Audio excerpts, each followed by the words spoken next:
시청자 여러분 안녕하십니까? K스탁 라이브 진행의 온희주입니다. 간밤 미국 증시는 소폭이지만 반등에 성공했습니다. 특히 나스닥 지수는 사상 최고치로 마감했는데요. 그 상승 흐름을 이끈 주역은 다름 아닌 반도체와 인공지능, AI 관련 종목들이었습니다.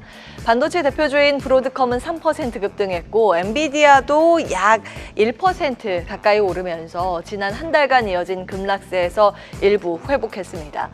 여기에 아마존과 마이크로소프트 같은 빅테크 주가도 동반 상승했습니다. 우리나라 역시 코덱스 반도체 ETF가 지금 52주 신고가를 달리고 있습니다. 현재 어제보다는 2% 이상 추가 상승이고요. 52주 기준으로 봤을 때는 30% 가까운 급등입니다. 39,025원 기록하고 있습니다. 지금 시장은 반도체가 곧 시장이다라는 말이 딱 어울리는 상태가 아닐까 싶습니다.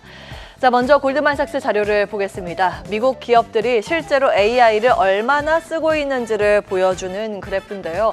2023년 10월만 해도 전체 기업 중에서 3% 정도만 AI를 도입하고 있었습니다. 그런데 최근 수치 보시면 9.7%까지 올라왔습니다.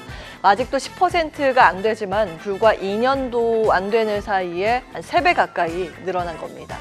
물론 최근 들어서는 증가 속도가 저렇게 조금씩 느려지는 모습도 보여집니다만 여기서 중요한 건 두 가지입니다. 첫째, 도입률이 여전히 10%도 안 된다는 점, 즉 AI는 아직 시작 단계라는 얘기겠고요.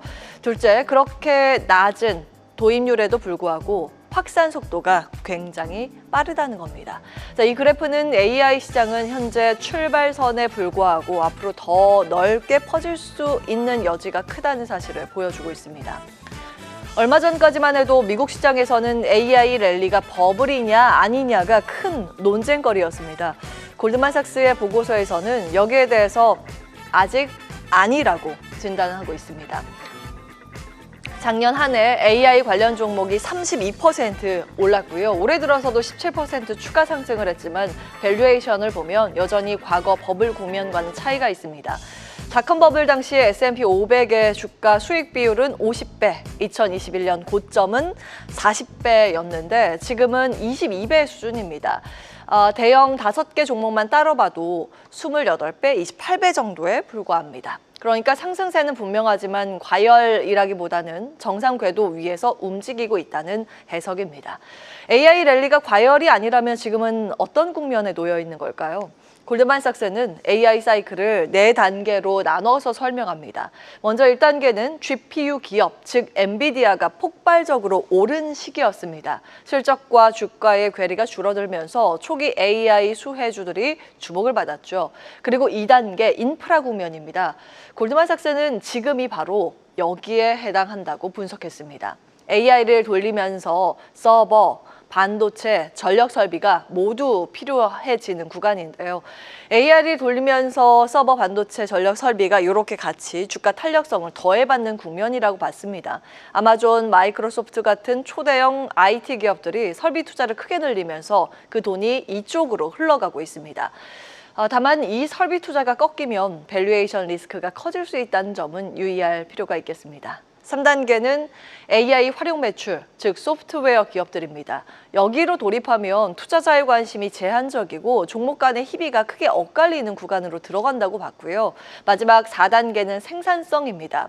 앞서 살펴보신 것처럼 기업들의 AI 도입률은 아직 10%도 안 되지만 실제로 쓰는 분야에서는 효율 개선이 나타나고 있고 장기적으로는 인건비 절감 효과 기대가 될 겁니다.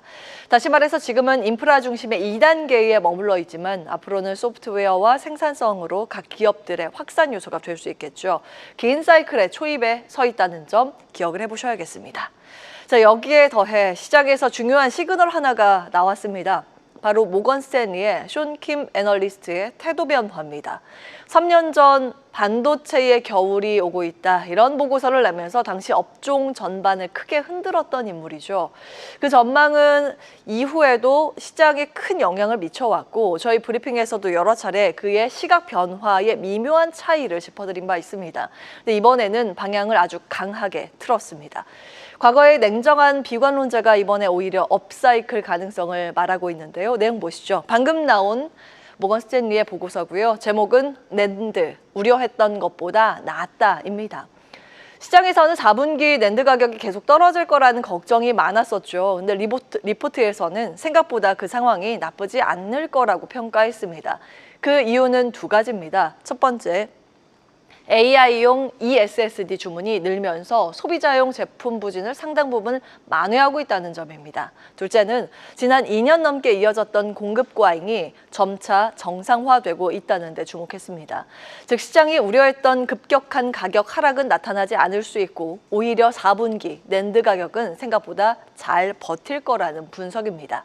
자, 어제도 낸드 가격 상승의 배경 말씀드렸죠. AI 데이터 센터 수요가 워낙 강하다 보니 전통 소비자 제품에 들어갈 물량이 부족해지고 그 결과 샌디스크가 가격 인상을 단행했다. 10% 이상씩 인상할 것이라고 발표했다는 점 체크해드렸습니다. 이게 삼성전자와 SK하이닉스 강세의 배경이었다는 점까지 짚어드렸는데요.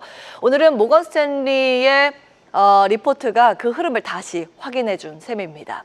이런 흐름 속에서 어제도 언급해드렸던 이수페타시스가 오늘은 신고가를 경신하고 있습니다. AI 서버의 혈관이라고 불리는 고다층 PCB를 만드는 회사죠. AI 인프라 확장이 낸드 같은 메모리뿐만 아니라 그 밑단, 기판, 부품까지 파급 효과를 주고 있다는 걸 보여주는 사례입니다. 지수 체크해 보시죠. 이수페타시스가 속해 있는 반도체 패키지 기판 관련주들이 일제히 상승하고 있습니다. 유리기판보다는 기판 테마주로 보시는 게 맞습니다. 오늘 두루두루 굉장히 강한 모습입니다. 즉 특정 기업 하나의 반짝 반등이 아니라 기판 전반으로 온기가 지금 확산되고 있는 모습입니다. 여기서 그치지 않습니다. 지난 9월 3일 브리핑에서 말씀드렸던 MLCC, 삼성전기도 오늘 52주 신고가 행진을 이어가고 있습니다. AI 서버는 전력 소모가 일반 서버에 비해서 10배 이상이죠. 안정적인 성능을 유지하려면 고용량, 고전압, MLCC가 반드시 대량으로 필요합니다. 때문에 AI 서버 한 대에는 일반 서버보다 5배 이상 많은 MLCC가 들어가는데요. 과거엔 스마트폰 속에 쌀에 불과했던 MLCC가 지금은 AI와 전장시대의 핵심 전력 인프라로 격상되고 있다는 점 당시에도 강조해드렸던 부분입니다. 자, 오늘은 차세대 메모리 인터페이스인 CXL도 테마로 부상을 하고 있습니다. 네오셈 현재 9% 상승이고요. 코리아 서키트도 8%의 강세, 그리고 TLB 요즘 계속 강한 모습인데 오늘 6% 가까운 플러스권입니다. GPU, HBM 같은 최상단 반도체에서 시작된 물길이 레거시 메모리, 기판, MLCC 그리고 CXL 같은 테마성 영역까지 번지고 있습니다. 정리하면 AI 인프라의 확산은 단순히 엔비디아 한 종목의 이야기로 끝나지 않다는 점에 중요성이 찍혀 있습니다.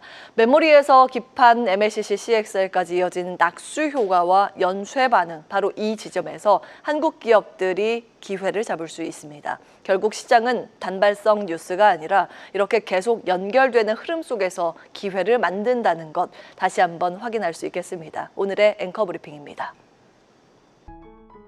계속해서 다양한 경제 이슈를 알고 싶다면 구독과 좋아요, 알림 설정 부탁드립니다. AI 캐스터 권미정이었습니다.